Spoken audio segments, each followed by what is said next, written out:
Hey everybody, welcome to the video. I figured I would try this new thing where I kind of look at toy news, which I normally do anyways. Instead of just think the things that I do think to myself, I would instead record them and share it with you guys. And, I'd love to see your comments and stuff and see how you guys think about certain toys that are coming out, certain toys that are on the way, that kind of thing. So, let's give it a try. Uh, so I go to Toy Arc often, and I might do multiple sites like Action Figure Insider and other sites. If you have any suggestions, please put them in the comment section under the video, please. I will definitely look into it, and I'm always happy to see new sites that I don't know about. That's really, really cool. So Toy Arc is one that I see a lot of people go to, and I personally like going to it myself. So I figured let's just start with a couple articles, maybe more than a couple. We'll see how it goes. So right at the first top of the list here, we've got new mask and gem pre-orders available from Loyal Subjects. Loyal Subjects was doing some really weird toys for a while. I was happy with their TMNT stuff. I never bought any of it, but I sure do like looking at the pictures of it. They seem pretty cool, pinless in some cases. The Krang was really nice. I know they've done other stuff too, like the Beetlejuice animated figure and all that other stuff. Um, but I never really bought it because of the scale, like 5 inch. I don't know, man. If I had all the money in the world, I would totally do it. But since I'm on a budget, because I'm a working stiff, I stick to my 6 inch figures, some 3 and 3/4. Although I wish I could go back on that, but well, we'll get to know each other with some time, and you'll understand where I'm coming from. Let's start with this one here.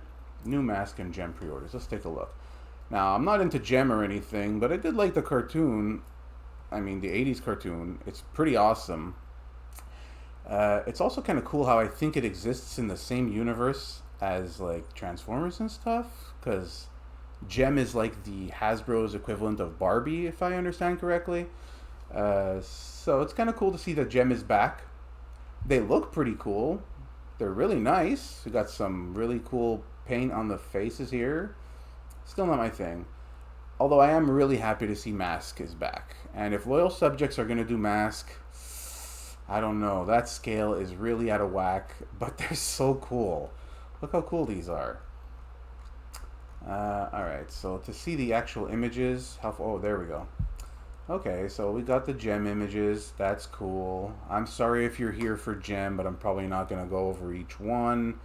Um, Funny enough, I do remember these characters. Where's Synergy? Synergy would be the best character to have. Uh, I might actually consider. No, I wouldn't consider actually getting one. But she is the coolest. Synergy is like their AI who controls their holograms and stuff like that, if I remember correctly. And that was a really cool aspect of the show. But let's get to Mask.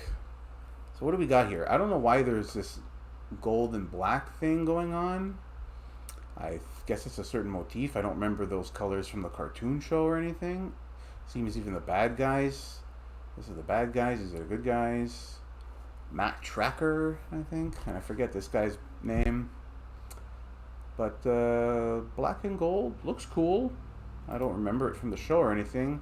Okay, these are not actually the toys. These are clearly 3D renders. I could be wrong, but that's what it looks like to me. These look like 3D renders. This guy looks like Wesker from Resident Evil, which is kind of cool. I don't know the character's actual name, but still pretty awesome. 3D renders aside, still looks pretty cool. I think this motorcycle turns into a helicopter, if I'm not mistaken. Of course, everybody knows that truck. That truck is kick ass, the original red one. Little hitch there at the back. I don't know what that's for. Oh, and of course, what's this guy's name? Uh, I think I read those Hasbro Universe comics where you had like this guy meets up with Cobra from GI Joe and stuff. I forget his name. Miss Baron Bad Blood or something like that. This is Miles Mayhem. Miles Mayhem. Miles Mayhem.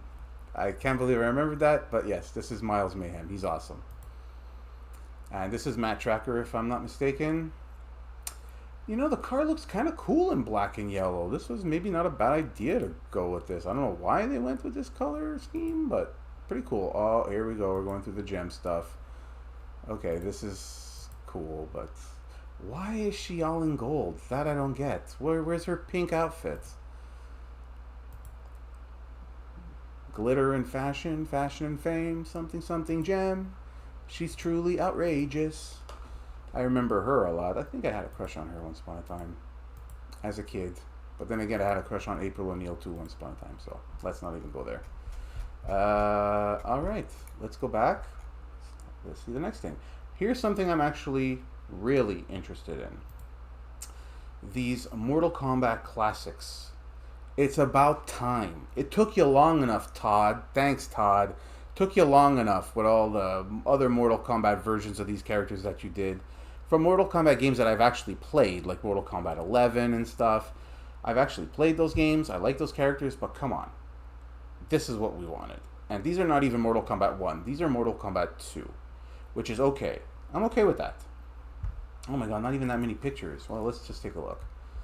Okay, Scorpion, cool. Looks like we've got, I could be wrong, but looks like we've got maybe some bendy wire going on in his hook. That would be cool. I would actually appreciate that a lot if he had like a rope, like an actual fabric rope, but with a wire in the middle. That'd be cool. Could do whatever we want with it after. Of course, Sub-Zero wins. What a surprise. Same image, just side by side. Okay, not much from there, but still pretty cool. And I think I saw already Kitana and Liu Kang somewhere else, but honestly, because I'm on a budget, I would stick to the characters I want the most, and the ones I want the most would be Sub-Zero and Scorpion. Just the facts of life. Alright, more McFarlane stuff. Let's take a look. Mr. Miracle and the Sandman. I don't know much about the Sandman. I've seen him through osmosis and stuff, but pop culture osmosis, I should say. But he just looks so cool. There's something about a guy in a trench coat with a gas mask on. He's got like a gas gun, kind of like Darkwing Duck, I think. Maybe that's why they call him the Sandman. Does he put people asleep? I don't know. Tell me in the comments. If you know something about Sandman, please educate me. I'd love to learn more about Sandman.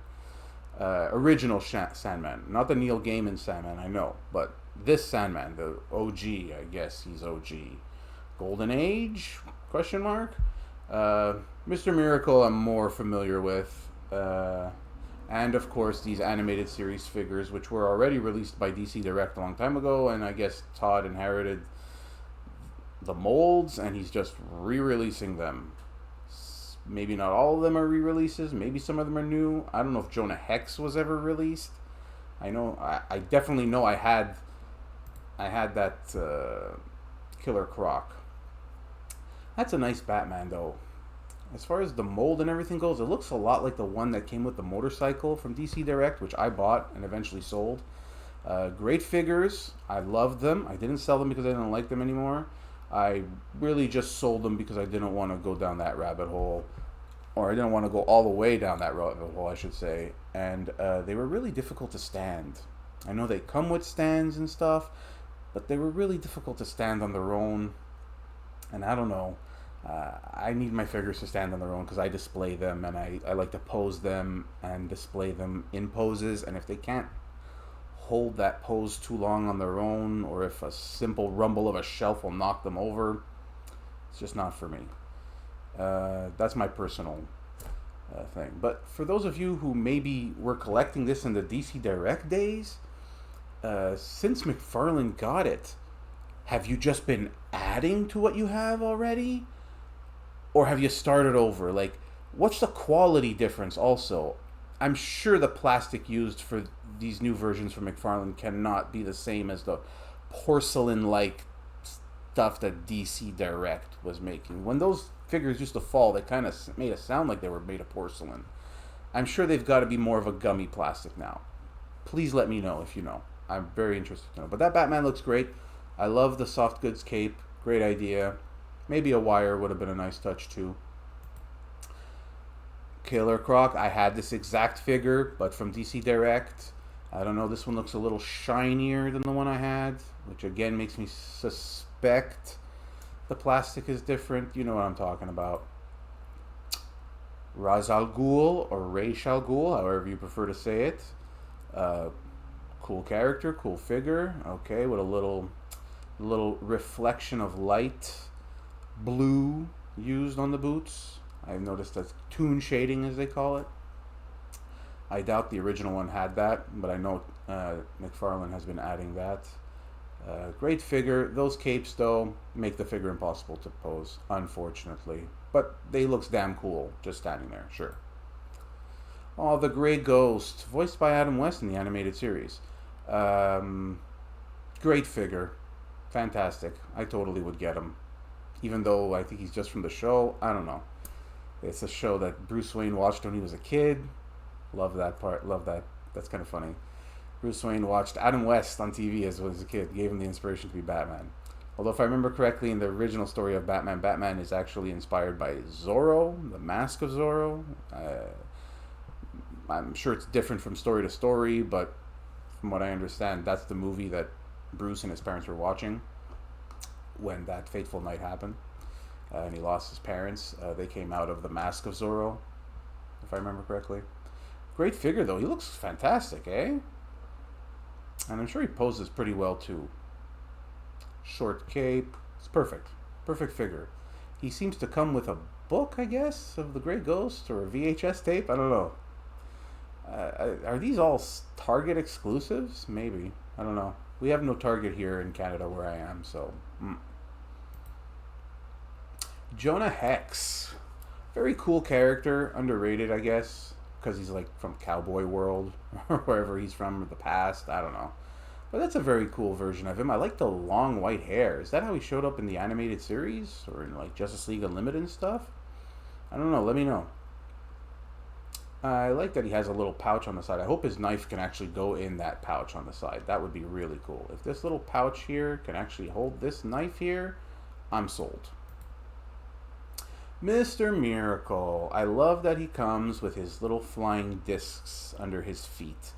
That's cool. That's a New Genesis thing. The gods of New Genesis can usually fly around on little discs like that. I know they have an actual name. Doesn't come to mind right now. But that is pretty cool. I like that he comes with them. They seem super simple, though. They almost look like they would glow in the dark. I like that he's coming out of a boom tube here in the back. That's fun, too. Oh, the Sandman.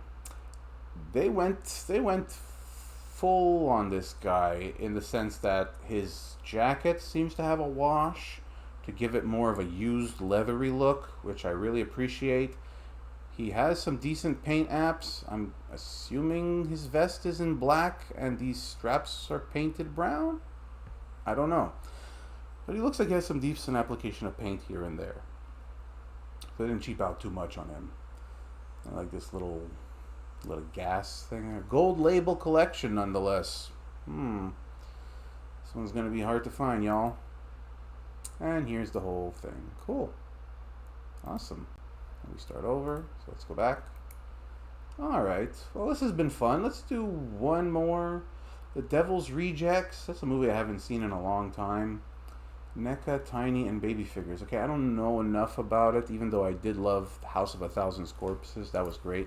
I think I watched The Devil's Rejects once. Good movie, but I kind of like the crazy corniness, campiness of House of a Thousand Corpses more. So I think I remember that big monster guy. Anyways, I don't know enough about the movie to check that right now, so maybe next time. Masters of the Universe Origins? Sure. Let's take a look at She-Ra and Swiftwind. Even though I'm not the biggest She-Ra fan, this thing looks insanely epic. Holy moly, look at this. This is exactly the She-Ra and Swiftwind that I would imagine or want. Do we have some more pictures? That would be great. Or we just got that as a reveal. All kinds of info. Holy jeez Louise. Okay. Wait a minute. This is by Mattel? I almost thought it was Mondo. I thought it was a Mondo release. This is huge. What is this? This is enormous. Hold on. Wait a minute. Please. Masters of the Universe was 1/6 scale. Okay, I knew it looked too good. 1/6 scale. Okay, I almost thought this was a Masterverse figure. I was like, no way, Jose. Okay, this is something I could never afford in my entire life. But let's take a look at it anyways, because it's easily the best She-Ra Swiftwind I've ever seen, although it's 1/6, so it's bound to have a lot of great detail. Okay, she looks awesome. She's got some evil faces going on here. Okay. Is that when she was Stormtrooper Master Adora or whatever she was called? When she was working for Hordak at first, if I remember correctly. Again, not the biggest She-Ra fan, but I know enough about her because I am a fairly big Masters of the Universe fan. We got Cowl. We've got Evil Cowl. I don't know what that's about, but cool. So what else we got? Swiftwind is awesome. Voiced by Lou Scheimer, if I remember correctly. Founder of Filmation. That's pretty awesome. You would do voices quite often. Okay, I like the more traditional Swiftwind mask. That's cool. I don't know who this is. That Baby Swiftwind? No idea. There's a Lookie, if I remember correctly. At the end of every episode, he would do like a Where's Waldo type thing where you'd have to find him in the background. I kind of liked this character, and I kind of like that little game at the end of every episode. It's fun. It's like a little prize in your cereal box at the end of every episode, right before your moral lesson PSA.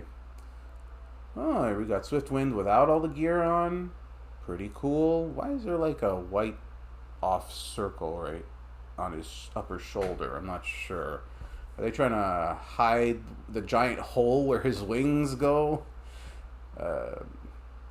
For a toy of this quality and this increased price, I would imagine this thing must be expensive as hell.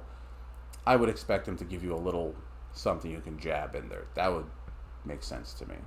So you can cover it up. If they just leave you with a gaping hole, I'd be like, dude, then don't charge me $3,000 for this thing.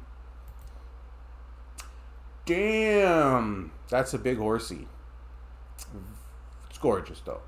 This on a shelf is like definitely a conversation starter and a masterpiece to display and show off. And she looks great. Why does she look so angry, though? When I think She-Ra, I don't think angry face at all. She-Ra is like He-Man. She laughs in the face of danger. She is totally chill all the time because she's confident and cool. So I don't know why she got such an angry face. I get it. She's fierce. She'll beat you up. But that's not the She-Ra I remember from the cartoons. That's the She-Ra I remember from the cartoons. Nice piece of artwork that they come with, too. Oh, look at that. Animation. Ooh. 2 frames per second. I love it. Very nice, though. Oh, her too. Look at that. We got a soft goods cape with a wire inside, apparently. Cool. I like her boots, too. They kind of went with, kind of like the Gal Gadot Wonder Woman boots. Strapped in the back and stuff. I can dig that. That makes sense to me. I like that she has the shield and the sword, although to be fair, if I remember correctly, the shield is the sword. The sword becomes the shield. Her sword used to turn into different stuff. That's one of the power of her sword, if I remember correctly. Turn into a rope, turn into a shield, etc., etc. There's the original cartoon style mask for Swiftwind. He looks great. I always kind of liked Swiftwind. I liked his attitude. Holy moly. Okay, I wasn't expecting that. We got a Nightmare Swiftwind. That's pretty cool. Who rides that? Hordak? Damn. Whoa. Good and evil. Side by side. With all the purple and green, I almost think Skeletor would ride in on that. Cool. Another close-up of these two guys. Swiftwind again. Okay, we get it. It's gorgeous. This is from an episode. I don't know which episode this character is from, but it looks very good. Hey, there he is. I see him. Stupid. Hey, and there's He-Man. It is from Mondo or something, right? 1/6 scale? Mondo. Yes, in the corner. I'm so dumb. Sometimes I'm so dumb. I knew it was Mondo. That's what That's what I suspected in the beginning. Hey, they look great together. That's She-Ra laughing with her brother. That makes a lot more sense. And there's Lookie again. Oh, she's got her little face mask to match the original doll and stuff, I think. She's got a little something for her chest and a different belt to kind of match the original doll. I don't remember Cowl being yellow, though. Maybe that's the color he was for the toy? I don't know. Again, I'm not super familiar with that. Again, walking through the bowels of the Horde, I guess. And Superman's like, oh, this sword's pretty cool. Not as cool as mine, though. And she's like, mine has a gem and yours doesn't. There she is again with her sword and shield. Kind of very Wonder Woman again-ish. Oh boy. I think this is like Bubble She-Ra or something. This was like another variation of She-Ra from the original toys. So this 1/6 Mondo She-Ra comes with everything. Bubbles. Take that. Take Bubbles in the face, evil horse. Skeletor showing up, of course. Okay, I'm starting to feel more like that horse is probably his. Yellow Cowl. Damn, look at that Battle Cat. And that's something. That is something. Lookie again. Great paint on the face. A more happier She-Ra. Makes sense. Look out, She-Ra. There's evil Cowl back there for some reason. Ah, Swiftwind before transformation. There's Lookie in the corner. I see him. Bubble She-Ra with her fierce face. Take that, my bubble gun. Gonna bubble you in the face. Hey, brother. How you doing? Welcome to Etheria. Flying again. We saw this already. Boy, these images did go on forever. They really want to sell this thing. Oh, She-Ra about to slice up Beastman. Damn. I guess they don't have any Horde members from Mondo just yet. Lookie again. They really look at these. We got sidekicks. They're really well painted. They're really well done. They look great. Cool stuff. The mask, right? Originally she was supposed to have a mask. Ah, well that's nice. Okay. Right. For the honor of Grayskull. So many images. Jeez Louise. Okay, we get it. She's fierce. Okay, I think we've gone in a circle now. Woo! Yes. That was a lot. Let's see. Damn. Almost doesn't look like that many here, but as we were going through them one by one, I'm sure it was a lot. Well, I think that's enough for our first video. I'll be happy to continue next time. I'd love to take a look at the Origins Snake Lair playset. That's cool. I can't believe Origins has gotten to the point where we have the Snake Men playset. Like, okay, we did Grayskull, they did Grayskull, they did Snake Mountain. I was even surprised we did Snake Mountain. Then we got the Fright Zone, and now we had Eternia, and now Snake Man's Lair. I may have missed one. Feel free to remind me if I missed any playsets from Origins. But I can't believe we're at the Snake Man's Lair. That's fantastic. Anyways, maybe next time. So let me know if you liked this video or not, and I guess I'll see you guys in the next video.